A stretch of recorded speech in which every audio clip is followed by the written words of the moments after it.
अस्सलामुअलैकुम। सलीम बुखारी शो से मैं हूँ ज़ैनब जतोई, मेरे साथ मौजूद है सलीम बुखारी साहब। अस्सलामुअलैकुम, कैसे हैं आप? वालेकुम अस्सलाम, आप कैसी हैं? ठीक हैं? अल्हम्दुलिल्लाह ठीक। आप ठीक हैं? जी सेहत अल्लाह का तबीयत शुक्र। ठीक है आपकी? हाँ बिल्कुल ठीक है। आप ठीक है। प्रोग्राम में आज हम बात करेंगे बलूचिस्तान में होने वाले दहशतगर्द हमलों पर। वज़ीर आज़म शहबाज शरीफ की सख्त तनकीद सामने आई है। उन्होंने कहा है कि दुश्मनों को किसी किस्म की कोई छूट नहीं दी जाएगी, और साथ ही साथ उन्होंने कहा कि ऐसे हमले इसलिए किए जा रहे हैं कि सी पैक को रोकना चाहते हैं ये दहशतगर्द, और इनको आड़े हाथों लिया जाएगा। इस पर भी आज हम प्रोग्राम में बात करेंगे। और प्रोग्राम में बात करेंगे पाक ईरान गैस पाइपलाइन मंसूबा ताखीर का शिकार है। इस पर ईरान ने पाकिस्तान के खिलाफ आलमी अदालत जाने का फैसला किया है, और अब देखना यह है कि पाकिस्तान के पास पीछे क्या ऑप्शन बचता है। इस पर भी आज प्रोग्राम में बात करेंगे। इजरायली वजीर का मस्जिद अक्सा में यहूदी इबादतगाह बनाने का फैसला, इस पर भी आज प्रोग्राम में हम बात करेंगे। बुखारी साहब, बलूचिस्तान में जो पिछले कई दिन से दहशतगर्दों के हमले जारी थे, इस पर आज वजीर आजम शेख का भी रद्द-ए-अमल सामने आया है, सख्त रद्द-ए-अमल सामने आया है। अब क्या लगता है आपको, किस तरह से हम इस नासूर को जड़ से निकाल कर फेंक सकते हैं? देखिए, पहली बात तो यह है कि आपने बिल्कुल ठीक कहा कि गुज़श्ता 48 घंटे में ख़ास तौर से जो कुछ भी हुआ है वो नाकाबिल बर्दाश्त तो है ही, लेकिन बहुत तबाहकुन बात है कि आप शनाख्ती कार्ड देख के लोगों को गोलियां बरसा दें, उनके ऊपर हलाक कर दें उनको। ये कितना रुथलेस एक्ट है, यानी गंभीरियत के एतबार से या जुल्म के एतबार से मेरे ख्याल से इससे ज़्यादा जुल्म और क्या हो सकता है कि आप जिस मुल्क के शहरी हों उसी मुल्क की सरजमीन पर आपको आपके शनाख्ती कार्ड देख के गोलियां मार के हलाक कर दिया जाए। एनीवे, सो एक्शन बड़ा है तो रिएक्शन भी उतना ही स्ट्रॉन्ग आना चाहिए। प्राइम मिनिस्टर ने जो कुछ भी कहा है उससे लगता यह है कि वो डिटर्मिन्ड है कि इस दफ़ा बस एनफ इज़ एनफ। मैं समझता हूँ कि इस एक जुमले में आप सम अप कर सकते हैं कि इस वक्त हुकूमत इसके हवाले से क्या करना चाहती है। दूसरी बात यह है कि हर इस किस्म के ऑपरेशन के लिए आपको पता है सरमाया दरकार होता है जी। लिहाजा उन्होंने 20 अरब रुपए मुख्तस कर दिए हैं ऑपरेशन, वो क्या है नाम उसका है, इस्तेहकाम, अज़्म इस्तेहकाम के लिए। उसका बुनियादी मकसद यही था कि इस मुल्क को दहशतगर्दी की लानत और फितने से पाक किया जाए। तो अब फंड्स भी अवेलेबल हो गए हैं और डिटर्मिनेशन भी हमें दिखाई दे रहा है कि यकीनी तौर पे पाकिस्तान के लॉ इन्फोर्सर्स जो हैं, ख़ास तौर से पाकिस्तान के डिफेंसिव जो इंस्टीट्यूशंस हैं like Pakistan army, rangers, FC, levies, ये सब ये मिल के अब बलूचिस्तान को इस अजाब से पाक करना चाहते हैं। अब सवाल ये उठता है कि ये बलूचिस्तान फोकस्ड क्यों है? तो दो तरह की राय के ऊपर कायम की जा सकती है। पहली राय तो यह है कि कुछ तो बलोच मुकामी जो पॉपुलेशन है उसके मसाइल हैं। हाँ जी, ठीक है जी, उनको तो एड्रेस होना चाहिए। हम तफसील से उसकी बात भी करेंगे कि क्यों उनको एड्रेस होना चाहिए और क्यों वो अब तक एड्रेस नहीं हुए। यस, ज़रूरी है। लिहाजा इसी हवाले से हम देखते हैं कि कुछ बलोच तंजीमें ऐसी बनी हुई हैं जो नाराज़ बलोचों पर मबनी हैं। हाँ जी, जो वहाँ पर अलहदगी पसंदी को हवा दे रही हैं, जो वहाँ पर तखरीबकारी में मुलव्वस हैं, जो इंसर्जेंसी कर रही हैं। लेकिन बलूचिस्तान के अवाम के साथ भी माजी में बहुत ज़्यादतियाँ हुई हैं। बिल्कुल, तो उसके हवाले से भी हम बात करेंगे। तो मेरे ख्याल से आज हम कोशिश करेंगे ये कि अपने नाज़रीन के साथ हम ये शेयर करें कि ये मसला है क्या, हाँ, और इसका अल्टीमेट सोल्यूशन कैसे आएगा। ठीक है जी जी। एक अच्छा आगाज़ किया था आसिफ जरदारी साहब ने जब वो पहली दफ़ा प्रेसिडेंट बने थे, तो आपको याद है उन्होंने as an elected president Baloch कौम से माफ़ी मांगी थी कि मैं माफ़ी मांगता हूँ एज प्रेसिडेंट ऑफ पाकिस्तान आपके साथ माजी में जो ज़्यादतियाँ हुई हैं जी। इसका फॉलोअप एक्शन ये था कि फिर उन्होंने आगाज़ हकूक़ बलूचिस्तान का इजरा किया, जिसमें उनके तमाम मसाइल को हल करने की ख्वाहिश भी थी और तरीक़ाकार भी था। तो एक अच्छी इब्तिदा हुई थी, लेकिन बहुत सारी चीज़ें और ऐसी हुई हैं जिससे वहाँ के हालात जो आज हम जिसका सामना कर रहे हैं वो हमारे मंजरनामे के ऊपर मौजूद हैं। देखिए, वहाँ बलूचिस्तान में स्टेक होल्डर्स क्या है। पहली बात तो ये कि वहाँ एक मेगा प्रोजेक्ट है पाकिस्तान का, जिसका पाकिस्तान के मुस्तकबिल से ताल्लुक़ है, उसको सी पैक के नाम से हम जानते हैं। प्राइम मिनिस्टर साहब भी अपनी तकरीर में ये कह रहे हैं कि जी सी पैक को नुकसान पहुँचाने की कोई कोशिश हम कामयाब नहीं होने देंगे, और जो पाकिस्तान और चीन में दूरियां पैदा करने की साजिश हिंदुस्तान कर रहा है या अमेरिका कर रहा है या जो भी लोग कर रहे हैं वो भी हम कामयाब नहीं होने देंगे। सो एक तो सबसे बड़ा स्टेक जो है पाकिस्तान का वो ये है कि सी पैक मनसूबा जो है हम इसको जल्द से जल्द यानी काबिल अमल बनाना चाहते हैं। पार्शली ये कमीशन हो चुका है, बाकी की 4 बर्थ हॉर्स की कमीशन होनी है। इसके ख़िलाफ़ किस किस के पेट में दर्द है, हम अक्सर अपने प्रोग्राम में इसका जिक्र करते रहते हैं। ना अमेरिका चाहता है कि सी पैक कामयाब हो, ना भारत चाहता है कि सी पैक कामयाब हो, ये तो हम बता चुके हैं ना नाज़रीन को।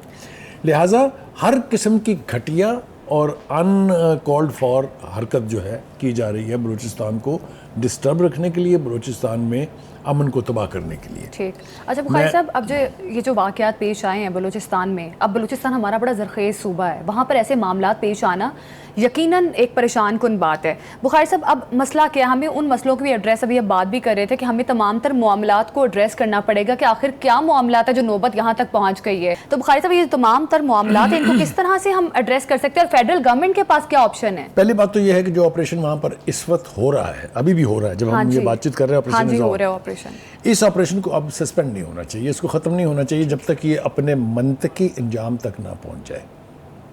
ये हम जो पीस मील में ऑपरेशन करते हैं ना और फिर भूल जाते हैं, फिर छोड़ देते हैं, तो दूसरे जो ऐसी कुव्वतें जो पाकिस्तान के दरपे हैं उनको फिर रीग्रुप होने का मौका भी मिल जाता है, स्ट्रेंथन होने का मौका भी मिल जाता है, उनको फंड्स भी मुहैया आ जाते हैं। जब अमेरिका और भारत जैसे दुश्मन बैठे हों तो इन चीज़ों का असला भी मिल जाता है उनको। तो एक तो ऑपरेशन अब ये शुरू हुआ है, चूँकि इतना बड़ा नुकसान उन्होंने किया है कि जितने लोगों को उन्होंने शनाख्ती कार्ड से पहचान के, मैं नाम लेना नहीं चाहता, आपके ख्याल में ऑपरेशन एक बेस्ट चॉइस है? मेरे ख्याल से this is the only choice and this should not be suspended until और unless we achieve for which we have launched it. ठीक हो गया जी? आ जाए। दूसरी बात यह है कि आपके पास ऑप्शन, आपने पूछा कि क्या है गवर्नमेंट के पास, दो हैं, दो ऑप्शन हैं उनके पास। एक तो ये कि वो ग्रुप्स जो मुज़ाकरात करने पर और अपने हकूक़ हासिल करने पर ये जद्दोजहद कर रहे हैं, उनको तो फौरी तौर पे एंगेज करना चाहिए। पाकिस्तान हुकूमत को भी चाहिए, वहाँ पर जो हमारी यानी फ़ौजी क़यादत है उनको भी करना चाहिए। मैं आपको मिसालें दे सकता हूँ, मुझे अच्छी तरह से याद है, कोर कमांडर थे वहाँ के इमरान रियाज साहब, उनके दौर में बेपनाह बलोच नाराज़ ग्रुपों ने हथियार फेंके थे। मैं एक उस सेरेमनी में शरीक भी हुआ जहाँ यानी नाराज़ लोग बलोच जो थे नौजवान, उन्होंने आके हथियार फेंके थे पाकिस्तान आर्मी के सामने, मैं विटनेस हूँ। अच्छा। एक बात। दूसरी बात यह है कि वो लोग जो मुज़ाकरात नहीं चाहते और सिर्फ तखरीबकारी में मुलव्वस हैं, उनके ख़िलाफ़ हमें स्ट्रॉन्ग आर्म एक्ट यानी इस टैक्टिसेस जो हैं उसके साथ डील करना पड़ेगा। देखिए, इंसर्जेंसी जो वहाँ हो रही है उसके ऊपर भारत जो है करोड़ों नहीं अरबों रुपए लगा रहा है। बिल्कुल, और भारतीय मीडिया ने तो मिठाइयां बांटी हैं। वो तो करेंगे ना, जहां पाकिस्तान ब्लीड करता है और मनगढ़ंत कहानियां भी पेश की हैं। जहां उनके पास उनको नजर आता है कि पाकिस्तान किसी वजह से दुखी है या पाकिस्तान ब्लीड कर रहा है, तो वो उनके लिए जश्न का समा होता है। हालांकि हमारे यहाँ ऐसा नहीं होता। आप देखें 26 अलहदगी पसंद तहरीकें चल रही हैं इस वक्त पूरे भारत में, और कौन सा शहर है जो वहाँ महफूज है। हमने कभी इसको प्रोपेगेंडे का टूल नहीं बनाया है। आप देख लें पाकिस्तान के सारे चैनल, आप भी देखते हैं, मैं भी देखता हूँ, सिवाय इसके कि कुछ फैक्ट्स जो इंटरनेशनल ज़राए से अवेलेबल होते हैं वो रिपोर्ट हो जाते हैं, लेकिन हमने इसको प्रोपेगेंडा टूल इसका मतलब है ना, भारत एक इंप्रेशन दे रहा है कि हाँ हम फंडिंग करते हैं ऐसी तंजीमों को। दूसरी बात यह है कि बलूचिस्तान के हवाले में से ये भी कही जा सकती है, बल्कि कहनी चाहिए कि अशरफ गनी और हामिद करज़ई का जो दौर था, उस वक्त स्पिन बोल्दक के इलाके में इन नाराज़ बलोच लोगों को बाकायदा ट्रेनिंग दी जाती थी, असला दिया जाता था, फंडिंग की जाती थी, NDS भी मुलव्वस थी उसमें, रा भी मुलव्वस थी उसमें, CIA भी मुलव्वस थी, जिम्मेदारी से कह रहा हूँ मैं। अब वो सिलसिला तो रुक गया जब से तालिबान की हुकूमत वहाँ आई है। मैं बिल्कुल बड़े वसूख से कह सकता हूँ कि उनकी वो ट्रेनिंग और वो फरारी कैंप अब वहाँ नहीं है। ठीक हो गया जी? अब ज़रूरत इस बात की है कि आप इन लोगों से मुज़ाकरात करने के लिए किन लोगों को इस्तेमाल करें। हाँ, पहली बात तो ये है कि जो ट्राइबल बेल्ट की लीडरशिप है उनको आप एतमाद में लें। जो मकामी लोग हैं, जो मकामी क़यादत जिसको कहें, बलोच क़यादत जो है, उनको आप ऑन बोर्ड लें और एंगेज करें उनको, जो चाहते हैं कि वो हथियार फेंक के मेन स्ट्रीम का हिस्सा। लोकल गवर्नमेंट को भी इंगेज करें। मैं बलूचिस्तान गया था जब हाल ही में, तो मैंने देखा वहाँ यूनिवर्सिटियों में अगर आप स्टूडेंट की तादाद देखें तो आप हैरान रह जाएंगे। एक एक यूनिवर्सिटी में 18,000 और 35,000 लोग हैं और उनमें से 40 to 45% लड़कियाँ हैं। अच्छा। तो ऐसे सूबे का अमन तबाह करने के लिए जो भी साजिश करे, चाहे वो इंटरनेशनल साजिश हो, चाहे वो डोमेस्टिक हो, चाहे वो हमारे पड़ोसियों की तरफ से हो, उसका कला कमा करना जो है मैं समझता हूँ बहुत ज़रूरी है। मेरे ख्याल से इससे पहले कि और ज़्यादा लेट हो जाए, हमें चाहिए कि हम इस इम्पोर्टेंट सूबे को, जिसके बारे में मैंने सी पैक तो बता दिया आपको, लेकिन अगर मैं ये बताऊं कि वो मादनी ज़खायर से कितना मालो माल है, तो आप हैरान रह जाएंगे। सिर्फ एक रिको डिक की मिसाल अगर आपको मैं दूं तो ये मल्टी बिलियनियर प्रोजेक्ट है। इसके ऊपर अब फॉरेन इन्वेस्टमेंट भी आ रही है, तो हम तवक्को रखते हैं कि बहुत जल्द जो है। So all said and done, इस वक्त बलूचिस्तान में अमन की खातिर हमें हर वो मुमकिन कोशिश करनी चाहिए। अना को एक तरफ रख दीजिए, अना को एक तरफ रख दीजिए, गुस्से को भी एक तरफ रख दीजिए। आप एंगेज करें लोकल पॉपुलेशन को, तो कोई वजह नहीं है। मैंने देखा इंटरनेशनल दुनिया में इस तरह के मसाइल होते हैं, लेकिन अल्टीमेट सोल्यूशन इज़ मुज़ाकरात। और इसके ऊपर हमारा कंसेंसस था। जब हमारे प्रोग्राम की मीटिंग हो रही थी, आपने देखा वहाँ काफ़ी तवील और गंभीर बहस के बाद अल्टीमेट नतीजा ये निकला था कि the best way to accommodate a nation और a population of a province is to just engage with them, talk to them and then try to find a solution. ठीक, अच्छा, मुज़ाकरात वाली बात बिल्कुल बुखारी साहब आपने ठीक कही है। अब आपको क्या लगता है जो ऑपरेशन किए जा रहे हैं, जैसे आज खैबर में ऑपरेशन किए सिक्योरिटी फोर्सेस ने 25 से ज़्यादा दहशतगर्दों को हलाक भी कर दिया है, तो अब क्या लगता है आपको कि ऑपरेशन मंतकी अंजाम तक पहुँच जाएगा? मैंने आपसे शुरू में अर्ज़ किया, मैं अपनी बात को दोहरा देता हूँ कि जो मुझे लग रहा है, I can be proven wrong, जो लग रहा है कि डिटर्मिनेशन मौजूद है, वसाइल मौजूद हैं, दुश्मन भी आइडेंटिफाइड है कि कौन है। मेरा ख्याल ये है कि इस ऑपरेशन को मंतकी अंजाम तक जाना चाहिए, वरना बलोच भी ब्लीड करते रहेंगे और पाकिस्तान एज ए होल भी ब्लीड करता रहेगा। आपको एक फितने को ख़त्म किए बगैर आप अमन का ख्वाब नहीं देख सकते। हम ये तजर्बा कर चुके हैं पहले, चाहे वो सवात था, चाहे वो हमारी ट्राइबल बेल्ट थी, चाहे वो जहाँ जहाँ भी इस किस्म की सूरत हाल रही है, वहाँ जब तक आपने उनको एंगेज नहीं किया है, उसके बगैर मसाइल सिर्फ at the toes of the guns नहीं हल हो सकते। ये दुनिया में अब ये बात इस्टेब्लिश हो गई है। तो मेरा ख्याल ये है कि बलोच चूँकि गैर थोड़ी हैं, Baloch are not foreigners, they are our brothers. तो हमें उनको ऑन बोर्ड लेना चाहिए, हमें उनके मसाइल हल करने चाहिए, जिसके बगैर कोई रास्ता नहीं है। अब हमने देखा कि आज हमारे इंटीरियर मिनिस्टर साहब भी वहाँ गए हुए थे। उन्होंने जो वो हैं चीफ मिनिस्टर वहाँ के बुगटी साहब, सरफराज बुगटी साहब, उनके साथ मिलके उन्होंने दो तरह की गुफ्तगू की है। उन्होंने जो ये अनासर हैं जो वहाँ पर तकरीबकारी कर रहे हैं, जो इंसर्जेंसी कर रहे हैं, जो कत्लेआम कर रहे हैं, उनको तो बड़े स्ट्रॉन्ग लफ्ज़ों में दिए हैं कि आप तगड़े हो जाएं, we are coming to get you from your necks. ठीक है, चूँकि सरफराज बुगटी साहब मकामी रहनुमा हैं, बुगटी ट्राइब जो है वहाँ की सियासत को बहुत अच्छी तरह से समझता है, और ये भी वो मानते हैं कि पाकिस्तान जो है वो सूरत हाल को हल करने की तरफ जाता है।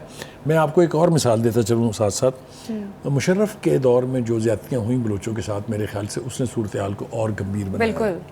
मुशर्रफ ने तो ज़ियाउल हक को भी पीछे छोड़ दिया, जिसके दौर में आपको पता है जब अफगान वार हुई थी तो तब जो कुछ भी था वो अपनी जगह, लेकिन जो मुशर्रफ ने वहाँ सूरत हाल पैदा की, ख़ास तौर से बुगटी का कत्ल, अगर चौधरी शुजात हुसैन की बात मान ली जाती तो अकबर बुगटी का कत्ल नहीं होता। मामला वहीं से स्टार्ट हुए हैं अकबर बुगटी के। देखिए अब वहाँ से बदतर होने शुरू हुए।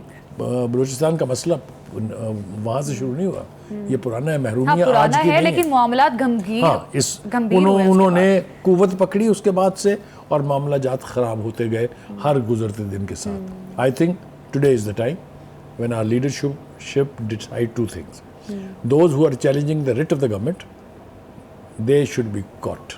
They should be, उनको उनके मंतकी अंजाम तक पहुंचाया जाए। लेकिन जो लोग अमन से रहना चाहते हैं, जो लोग हथियार फेंक के मेन स्ट्रीम का हिस्सा बनना चाहते हैं, उनको हमें चाहिए कि फिल फॉर एंगेज करें, मुकामी क़यादत को साथ मिलाएं, ट्राइबल बेल्ट को के लीडर्स को साथ मिलाएं, जिरगे करें।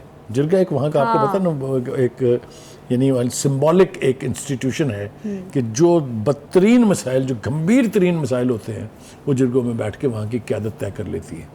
तो जो भी रास्ता इख्तियार करना पड़े, I think it's about the time that we should do two things, as I said, challenge those elements who are challenging the writ of the government, but engage those people who wants to be part of the mainstream. No power is bigger than the power of the state.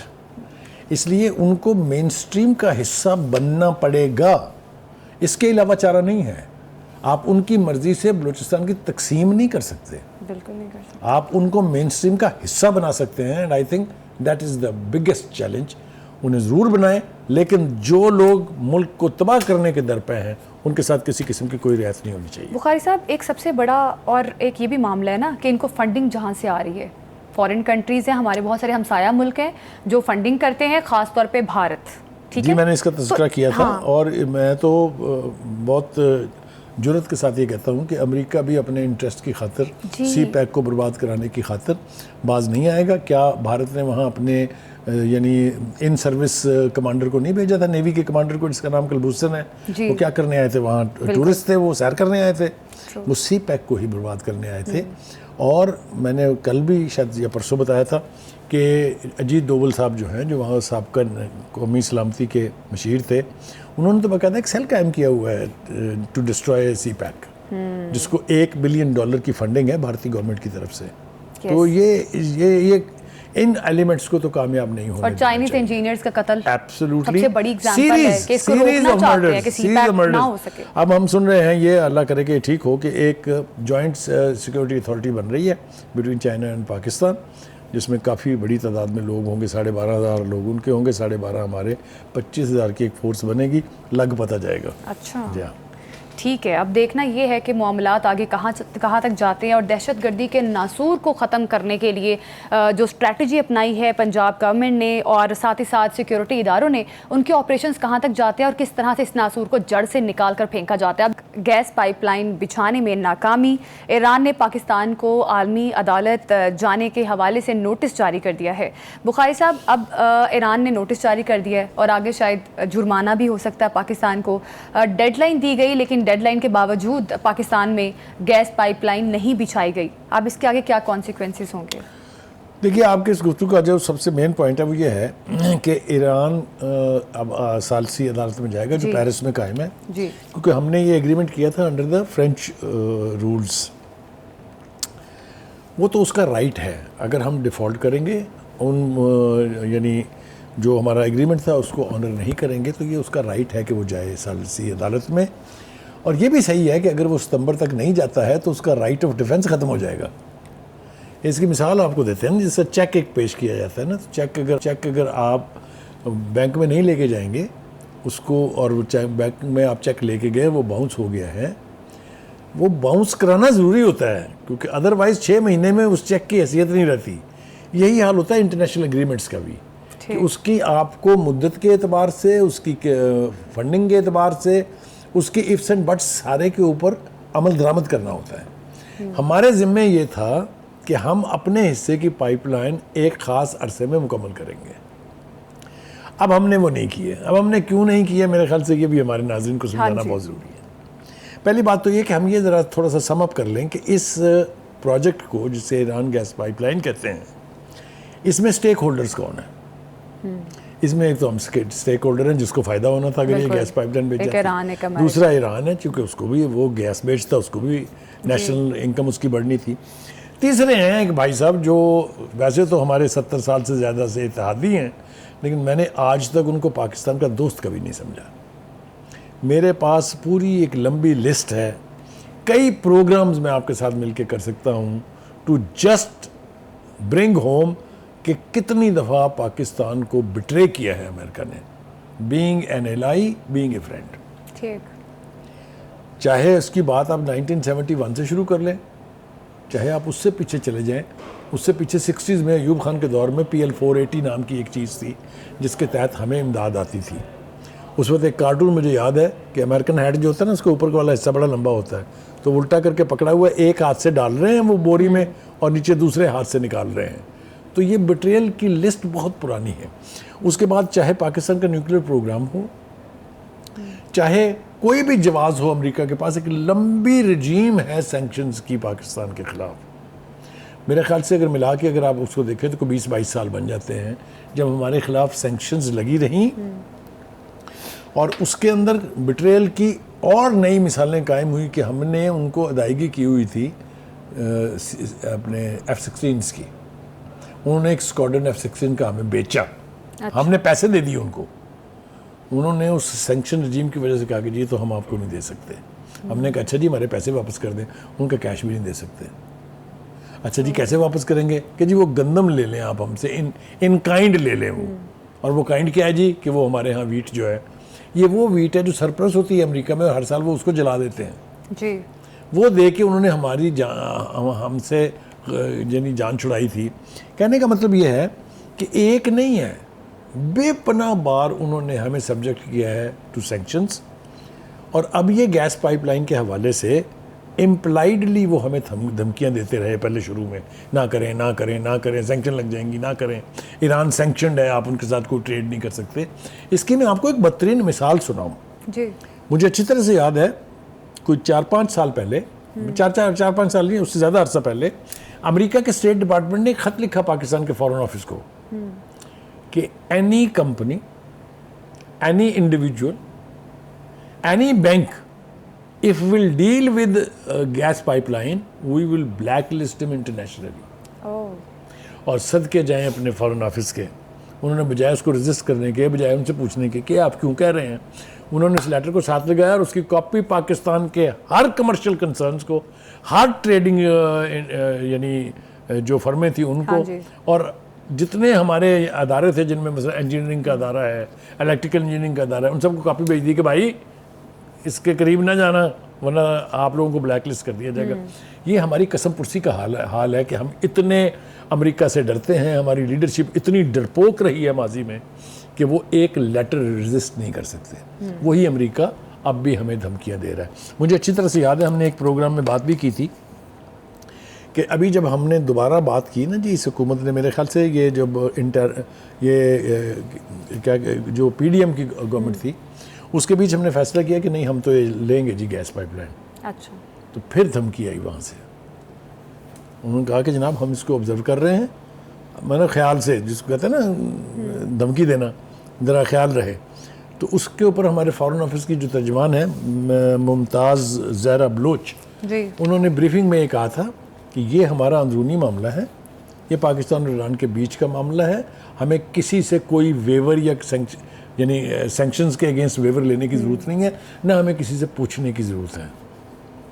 उसके बाद जो हमें America की तरफ से जिसको कहते हैं ना गुर्राना हमने उनका बर्दाश्त किया है, उसकी वजह से मामला फिर एक दफ़ा से ठप हो गया था।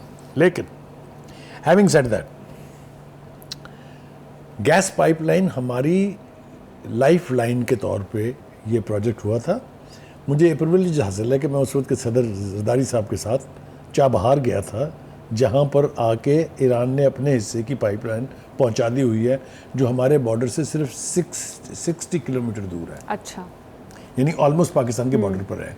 हमने अपने हिस्से की बनानी है ताकि उसको मेन स्ट्रीम जो हमारा है सिस्टम है उसके अंदर इंडक्ट कर दिया जाए। तो मैंने वो सारा फैनफेयर भी देखा है, मैंने ईरान का वो डिटर्मिनेशन, वो खुशी भी देखी है, मैंने शेयर की है उनके साथ। तो अमेरिका साहब जो है वो भड़क उठे भाई, और इसको 2 वजह हैं इसकी मुखालफत करने की। एक तो ये कि चूँकि ईरान के साथ अमेरिका की सुर नहीं है, क्योंकि ईरान इजराइल के वजूद को तस्लीम नहीं करता है, क्योंकि ईरान उन तमाम कुव्वतों को सपोर्ट कर रहा है जो इजराइल के ख़िलाफ़ बरसरे पैकार हैं, इसलिए ईरान को तो बर्दाश्त करने के लिए अमेरिका तैयार नहीं है। ठीक। और चूँकि ये गैस पाइपलाइन प्रोजेक्ट ऐसा था जिससे पाकिस्तान और ईरान दोनों को फ़ायदा होना था, लिहाजा इसको सबोटैच करने की कोई ऐसी कोशिश नहीं है जो उन्होंने नहीं की है। ठीक। अब बुखारी साहब, अब आप पूछेंगे मुझसे, मुझे पता है आपके सवाल का क्या हमारे पास ऑप्शन। बुखारी साहब, अब देखें ना कि ईरान जो है, ईरान ने तो नोटिस भेज दी है, ठीक है, अब लीगली पाकिस्तान किस तरह से फाइट करेगा, क्योंकि पाकिस्तान के पास अब लीगल नोटिस आ गया, अब जाके अदालत में ही आपको अपना नैरेटिव पेश करना है ना, क्या वजूहात थी। देखें वो जो सालसी वाली जो अदालत है, हाँ जी, उसमें तो जाएंगे दोनों ही फ्रीक जाएंगे, क्योंकि जैसा मैंने कहा ना, एक दफ़ा इस चेक को बाउंस कराना ईरान के लिए ज़रूरी है। वो एक दफ़ा वहाँ जाएगा ज़रूर ताकि उसका वो हक महफूज रहे। बिल्कुल, वरना अगर नहीं जाता तो फिर ईरान के पास। लेकिन मेरा ख्याल ये है कि इससे पहले कि हम और किसी सिमत में जाएं, हम ईरान और पाकिस्तान की मजबूरियों को समझने की कोशिश करते हैं। ठीक। हमारी मजबूरियाँ ये हैं कि हम अमेरिका के साथ पंगा क्यों नहीं ले सकते। एक तो ये कि हमारी टोटल ट्रेड जो है उसका 80% जो है वो अमेरिका और यूरोपीय यूनियन के साथ मुंसलिक है। दैट मीन्स कि अगर अमेरिका बहादुर नाराज हो जाते हैं हमसे तो ये हमारी ट्रेड का 80% तो गया। बाकी जो हमारी मईशत जो तबाही के किनारे पर पहुंची हुई है उसके लिए हम IMF का दरवाज़ा खटखा रहे हैं, कुछ कोल लेके पहुंचे हुए हैं। जो ही अमेरिका आंख मारेगा तो IMF साहब भी हाथ झाड़ के पीछे खड़े हो जाएंगे कि नहीं जनाब सॉरी, हमें तो आपको कुछ नहीं देना है। यानी जो बाकी की तबाही होनी बच जाएगी वो इससे हो जाएगी। अब आप हमारी मजबूरियां समझें, हम क्यों अमेरिका की बात बुखारी मानेंगे। साहब, आज एक खुशखबरी तो हमें मिली रेकोडेक वाली कि सऊदी अरब इन्वेस्टमेंट कर रहा है उस प्रोजेक्ट में। अब 18 अरब का जुर्माना अगर पाकिस्तान को हो जाता है ईरान पाइपलाइन में, तो ये देखें तो जो सऊदी अरब की इन्वेस्टमेंट आ रही है that's peanut, that's only 80 crore dollars which is nothing. 18 अरब जुर्माना है। हाँ, 18 अरब जुर्माना। और वही मैं कह रही हूँ हैरानगी ना की कि बात एक तरफ यह है कि खुशखबरी इस आ रही है और एक प्रोजेक्ट तरफ की अगर ये ओरिजिनल वक्त पे कमीशन हो जाता तो इसकी टोटल कॉस्ट 7 अरब डॉलर थी। अब उसका जुर्माना आप दे रहे हैं 18 अरब डॉलर, इसलिए कि इस अरसे में कीमतें जो हैं वो बढ़ती प्रोजेक्ट की कॉस्ट कहीं से कहीं पहुंच जाती है। हाँ। ठीक है। अच्छा बुखारी साहब, अब अच्छा जी, US ईरान की मजबूरियां तो समझा लेने देना मुझे। ईरान की भी तो मजबूरियां हैं ना। देखिए उसकी मजबूरी ये है कि उसे कोर्ट में जाना ही जाना है ताकि उसका डिफेंस का राइट जो है, अगर ये प्रोजेक्ट बिट्रे होता है, नहीं करते हम पूरा इसको, तो वो फिर अपना हक तो इस्तेमाल करेगा ना। लेओ ना भाईजान 18 अरब डॉलर निकाले ना, ठीक है जी।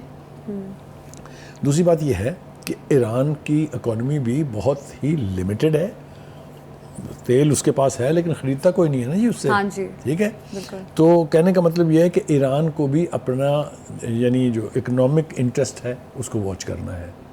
उन्होंने जो इन्वेस्टमेंट उसके ऊपर कर दी हुई है, जो गैस पाइपलाइन मेरे ख्याल से वो 900 किलोमीटर तक तो बिछा दी है उन्होंने। बिल्कुल। हाँ, वो छोटी मोटी नहीं है वो, उसकी कॉस्ट आई है। उनको कुछ ना कुछ उसकी कंपनसेशन चाहिए होगी as a I am speaking on behalf of Iranian leadership ना।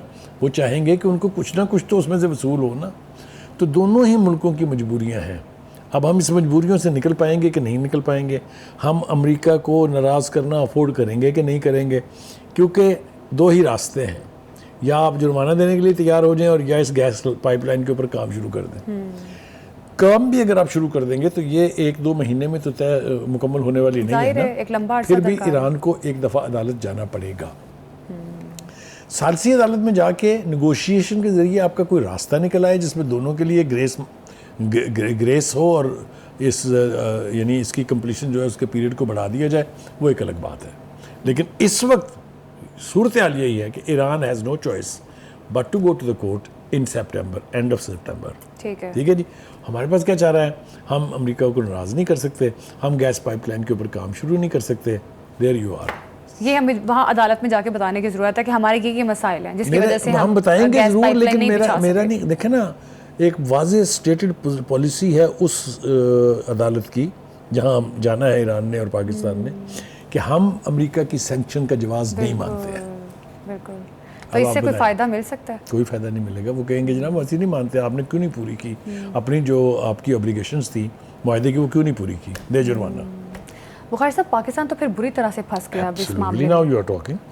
हम इसमें बुरी तरीके से फंस गए हैं। 18 अरब डॉलर इसमें से हम कैसे निकलेंगे वो मुझे समझ में नहीं आ रही है। लेकिन एज ऑफ टुडे ये सूरत हाल जो है ये हमारे सामने है कि अगर the dam if you do and the dam if you don't. अच्छा बुखारी साहब, अब स्पोक्स पर्सन की बात कर रहे थे, पाकिस्तानी स्पोक्स पर्सन, उन्होंने कहा भी कि हमें किसी की डिक्टेशन की ज़रूरत नहीं है, हम अमेरिका के कहे बगैर बना सकते हैं गैस पाइपलाइन, कुछ इस टाइप की उन्होंने बात की थी। तो बुखारी साहब, अब आपको उसके बावजूद फिर थोड़ी एफर्ट तो करनी चाहिए थी ना इस मामले में, जिस तरह से डिले हुआ, पिछले कई साल से डिले हो रही है। देखिए, इसके बारे में मैंने आपसे अर्ज़ किया कि एक कोशिश तो हाल ही में मैंने बता दी आपको हुई थी कि हम इसको शुरू करने वाले हैं। उससे पहले जब भी हमने इसके ऊपर बात की है, अमेरिका की तरफ से हमको फौरी तौर पे धमकी मौसूल हो गई है और हम लोगों ने हमेशा अमेरिका की धमकी के सामने सर झुका दिया है।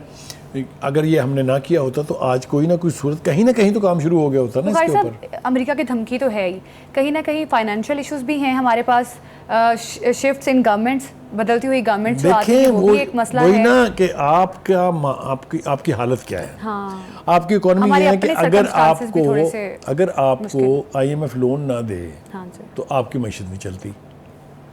ठीक है जी, बिल्कुल। आपको उससे लोन भी चाहिए। अगर आप ये पाइपलाइन पर काम शुरू करना चाहते हैं तो आपके पास पैसे हैं, आपके पास तो तनख्वाहें देने के पैसे नहीं हैं। ये भी एक बहुत बड़ा that means again you need foreign investment, फिर आपको इंटरनेशनल फाइनेंशियल इंस्टीट्यूशंस के पास जाना पड़ेगा। लेकिन मैं एक और बात आपको बताऊं जो मेरे ख्याल से करनी चाहिए, इसलिए कि ये नेशनल इंटरेस्ट की बात। देखिए, अगर ये गैस पाइपलाइन कमीशन हो जाती तो आज आप जिस एनर्जी क्राइसिस को फेस कर रहे हैं ये ख़त्म हुए हुए 10 साल हो गए होते हैं। अच्छा, क्योंकि जितने वो यहाँ लिखा हुआ भी था कहीं पर कितने क्यूबिक फुट जो गैस है वहाँ से आनी थी, अगर वो गैस हम उतनी लेनी शुरू कर देते तो 50,000 मेगावाट बिजली हम बना सकते थे 4 रुपये पर यूनिट की कॉस्ट में।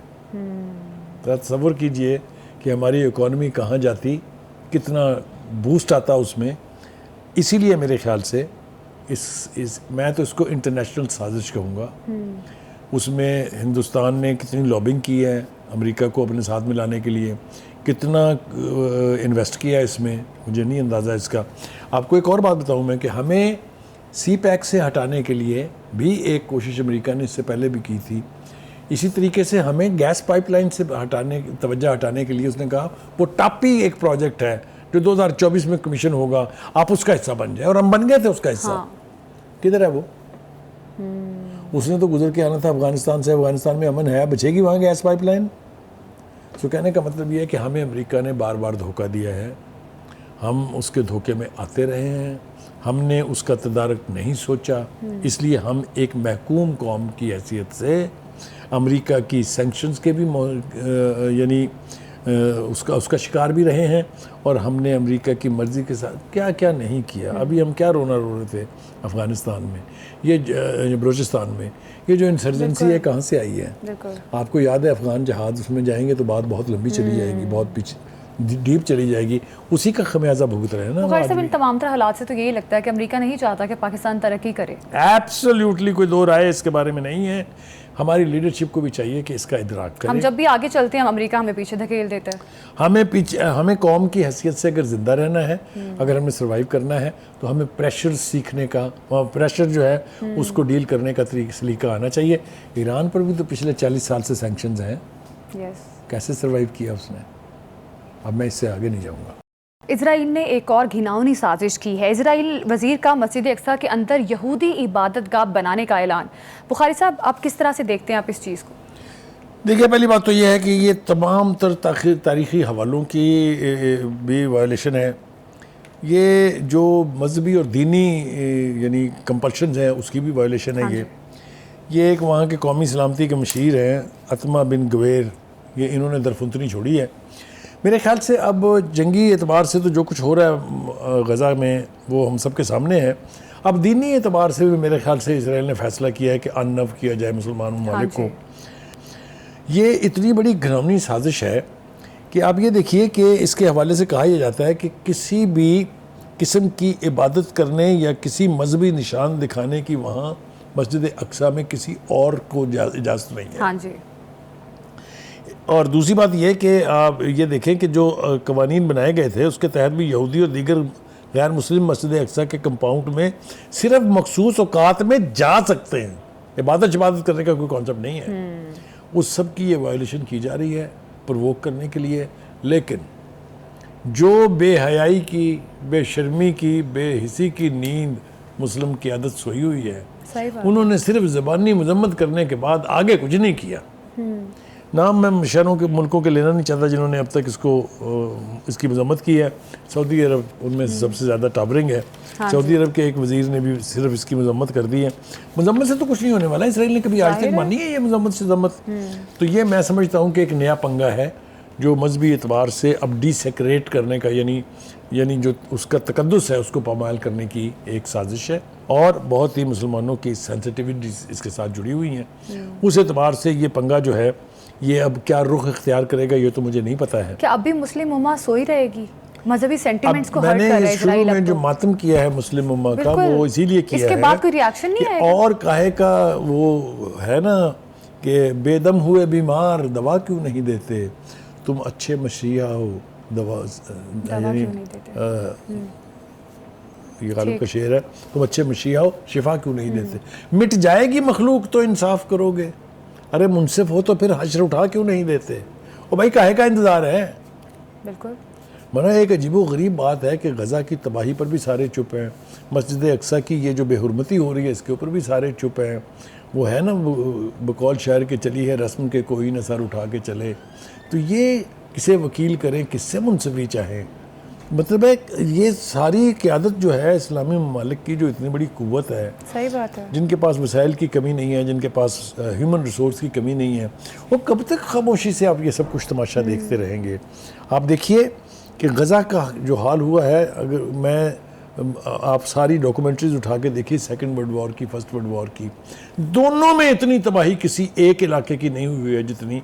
Almost Gaza has been razed to ground, ठीक है। ऐसे ही। और अभी भी वो नहीं चाहता कि वहाँ पर गज़ा के लोग वापस आएँ, अपने तबाहशुदा घरों को दोबारा तमीर करें। अभी भी वो तमाम तर international obligations, international laws, international resolutions, United Nation की रेजोल्यूशन, सिक्योरिटी काउंसिल की, सब का तमस्खर उड़ा रहा है। और जो मेरे लिए सबसे ज़्यादा तकलीफ दे बात है वो ये कि ये अमेरिका जो इस फितने का, इस नाजायज़ औलाद का बाप है, वो एक तरफ तो कह रहा है कि हम जंगबंदी के मुआहदा कराने में मसरूफ़ यानी कोशिश कर रहे हैं, दूसरी तरफ असला जो उन्होंने भेजा है ज़रा उसकी तफसील सुन लीजिए। फ़िज़ाई और बहरी रास्तों से अब तक 50,000 टन से ज़्यादा फ़ौजी साजो सामान और गोला बारूद आ चुका है।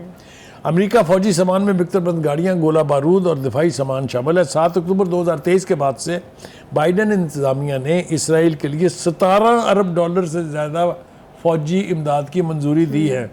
और आप ऐसे बंदे से तवक्को रख रहे हैं कि वो आपकी जंग बंद कराएगा, वहाँ पर वो फ़लस्तीनियों के हक़ में बात करेगा। जंगबंदी नहीं हो सकती, उस वक्त होगी जब इसराइल चाहेगा, और इसराइल ये उस वक्त तक नहीं चाहेगा जब तक वो अपनी तरफ से पूरी फ़लस्तीनी कौम को नेस्तो नाबूद नहीं कर देगा। हम काहे का इंतज़ार कर रहे हैं? What are we waiting for? मुझे ये बताइए। मैं जो बात पहले भी करता हूँ, मैं फिर दोहरा रहा हूँ। फ़लस्तीन खुदा न खास्ता अगर इसराइल अपने मज़मूम रज़ील इरादों में कामयाब हो जाता है तो इन मुसलमान ममालिक को मैं वार्न कर रहा हूँ कि उसके बाद एक एक करके आपकी बारी है। ये नहीं हो सकता कि फ़लस्तीनी सफ़ाए हस्ती से मिट जाएं और ये हुकूमतें फिर कामयाब और कामरान रहें। कोई यानी 90% ऑफ दीज कंट्रीज़ जो इर्द गिर्द इसराइल के बस्ती हैं, जो मिडल ईस्ट का हिस्सा है, उनमें अनपॉपुलर रजीम्स हैं। ये मैंने छोटा सा लफ्ज़ इस्तेमाल किया, इसकी खौफनाकी से शायद आप आगाह नहीं हैं। दैट मीन्स कहीं भी कोई भी हुकूमत अवाम की हर दिल अजीज़ हुकूमत नहीं है, अवाम की मर्ज़ी के ख़िलाफ़ उनके ऊपर मुसल्लत है, ठीक है। जब इस किस्म की सूरत हाल होगी तो इसराइल जैसे मुल्क के लिए अमेरिका की मदद और यूरोपीय यूनियन की मदद के साथ किसी भी मुल्क को तबाह करना आसान हो जाएगा। आपने देखा नहीं अरब स्प्रिंग में क्या हुआ, लीबिया का क्या असर हुआ, सूडान का क्या असर हुआ, यमन का क्या असर हुआ। क्या ये मिसालें हमारे सामने नहीं हैं? बुखारी साहब, इतनी मिसालें मौजूद हैं, फिर भी इज़राइल मनमानी करता जा रहा है और मुस्लिम ममालिक बिल्कुल खामोश हैं। अभी ये जो यहूदी इबादत का बनाने का फ़ैसला किया है उन्होंने मस्जिद अक्सा में, ये बहुत बड़ी बात है। और इस पर भी कुछ ममालिक ने, हम मानते हैं कुछ ममालिक ने इस पर काफ़ी ज़्यादा मुज़ाहमत की है कि ये गलत चीज़ हो रही है, मुज़म्मत की है उनके एक्ट की। मुज़म्मत करने का कोई फ़ायदा नहीं है ना बीबी। आप मुझे बताइए ना, या तो आप उनको वार्न करें कि अगर आपने ये किया तो हम ये करेंगे। कोई मजाल है कोई बोल जाए, मजाल है किसी में इतनी हिम्मत हो। बुखारी साहब, ईरान भी तो अभी तक खामोश बैठा हुआ है। देखिए ईरान के वो लीडर का एक बयान हमने, वो जो उनके चीफ ऑफ स्टाफ है, उन्होंने कहा कि एक तो ये बात किसी को भी बावर नहीं करनी चाहिए कि ईरान बदला नहीं लेगा। इसके ऊपर सवाल उठ रहे हैं कि ईरान ने ताख़ीर क्यों कर रहा है। लेकिन मुझे अच्छी तरह से याद है एक वजाहत पेश की गई थी उनकी तरफ से कि जंग 2-3 तरह की होती है। हमने उसकी वजाहत भी की थी, अगर आपको याद हो। एक नफसियाती वार है, एक लफ्जी वार है, एक एक्चुअल जंग है। जब तक कोई कौम इस फियर में रहेगी कि मेरा दुश्मन मुझ पे हमला करेगा, उस कैफियत से खुदा किसी को दो चार ना करे जो आजकल इजराइल तो ऐसे मनमानियाँ करता रहेगा। अपनी मनमानियाँ तो वो कर रहा है, लेकिन आप उसकी कौम की अगर हालत पूछें, मैंने कल भी कहा था कि उनके एयरपोर्ट जाके देखें, उनके ऊपर वहाँ से भागने वालों की तादाद कितनी है और किस किस्म के खौफ में वो पूरी कौम मुब्तला है। एनीवे, हम यहाँ पर ईरान का पॉइंट ऑफ व्यू जिक्र कर सकते हैं उसका, उसको डिफेंड नहीं कर सकते। कब करेगा ईरान हमला ये तो हमें नहीं पता है, लेकिन होना ज़रूर है, ये मुझे यकीन पता नहीं क्यों है।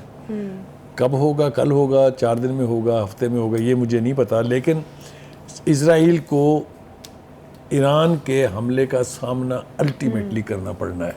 मेरे ख्याल से हम अगर इसको यूं कह लें कि ईरान वाहिद मुल्क है जो शायद इजराइल के ख़िलाफ़ एक्शन लेने की जुर्रत करे, जैसा कि वो एक दफ़ा साबित कर चुका है। लोग ये कहते हैं कि जी वो तो हमें हल्का फुल्का सा रिएक्शन था तो ना, रिएक्ट तो किया ना किसी ने। उसके रॉकेट गए तो सही ना इजराइल, उसके ड्रोन पहुँचे ना। मतलब कहने का ये है कि ईरान के पास एक से ज़्यादा रास्ते हैं इसराइल को ब्लीड कराने के। अब ईरान जौहरी मुज़ाकरात भी करना चाह रहा है अमेरिका के साथ। हिजबुल्लाह किसकी सपोर्टेड ऑर्गेनाइजेशन है? ईरान। हमास किसकी सपोर्टेड ऑर्गेनाइजेशन है? ईरान। यमन किसके सपोर्टेड है? हौजीज। ईरान। तो आप ये नहीं कह सकते कि ईरान कुछ नहीं कर रहा। ये मैं आर्गूमेंट मानने के लिए तैयार नहीं हूँ। जितना कुछ भी इसराइल ब्लीड कर रहा है आज, उसके सारा क्रेडिट ईरान को जाता है। बुखारी साहब, वो बात ठीक है कि ईरान तमाम तर चीज़ें देखेगा, किस तरह से हमला करना है, शायद इस वजह से वो डिले कर रहा है, लेकिन उसका ये जो डिले वाला रवैया है वो कहीं ना कहीं इजराइल को ये इंप्रेशन भी दे रहा है कि शायद तमाम तर ममालिक डरते हैं, मेरे से ईरान भी डर रहा है, ईरान डर की वजह से हमला नहीं कर रहा क्योंकि उस पर इससे बड़ा हमला हो सकता है। देखिए, गुजारिश ये है कि ये ईरान की लीडरशिप को ये अच्छी तरह से इदराक है कि अगर हम इसराइल के ख़िलाफ़ एक्ट करेंगे तो कभी हो नहीं सकता कि इसराइल रिएक्ट ना करे। बल्कि यहाँ तक भी मैं कहने से ग्रेज नहीं करूँगा कि शायद उसके हवारी और उसके जो पालने वाले हैं वो भी शायद उसकी सपोर्ट करेंगे इस हमले में। लेकिन आप याद रखिए, कौमों की तकदीर में अपने अपने दिफा के तौर पर नुकसान तो उठाने पड़ते हैं। अगर हम इससे डर जाएंगे कि इस एक्शन से हमें नुकसान होगा, तो फिर तो हमें सिवाय महकूम होने के और हमारे पास कोई रास्ता नहीं है। मेरे ख्याल से कौमें वही सर्वाइव कर सकती हैं जो अपने दुश्मन के जितना मर्जी बड़ा हो वो।